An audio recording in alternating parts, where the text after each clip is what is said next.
Friends, మేము ఇప్పుడు అమరవీరుల స్తూపం దగ్గర ఉన్నాం ఫ్రెండ్స్.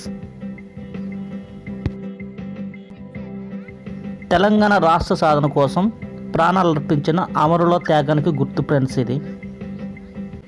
దీనినే గన్ పార్క్ అని కూడా పిలుస్తారు ఫ్రెండ్స్. ఈ స్తూపాన్ని 1969లో మొదటిసారి తెలంగాణ ఉద్యమంలో మరణించిన వారి జ్ఞాపకార్థం నిర్మించారు ఫ్రెండ్స్. ఈ స్తూపాన్ని నిర్మించడానికి ఎరుపు రంగు రాళ్ళను వాడారు ఫ్రెండ్స్. అంటే దాని అర్థం త్యాగానికి, సాహసానికి గుర్తు ఫ్రెండ్స్.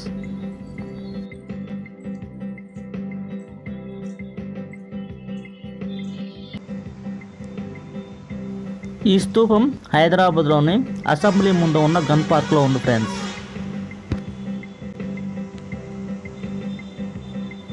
ఈ స్తూపాన్ని బాగా గమనించండి ఫ్రెండ్స్. ఈ స్తూపం చుట్టూ కూడా 9 రంధ్రాలు కనిపిస్తూ ఉంటాయి ఫ్రెండ్స్. ఈ 9 రంధ్రాలు కూడా బుల్లెట్ల గాయాలను సూచిస్తాయి ఫ్రెండ్స్.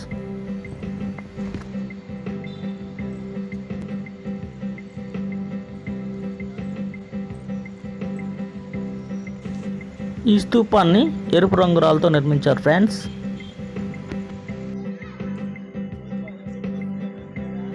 ఈ స్తూపం కేవలం ఒక స్మారక చిహ్నం మాత్రమే కాదు ఫ్రెండ్స్. తెలంగాణ ప్రాంత సమస్యలను ఎత్తి చూపే రాజకీయ కార్యకలాపాలకు కేంద్రంగా పనిచేస్తుంది ఫ్రెండ్స్.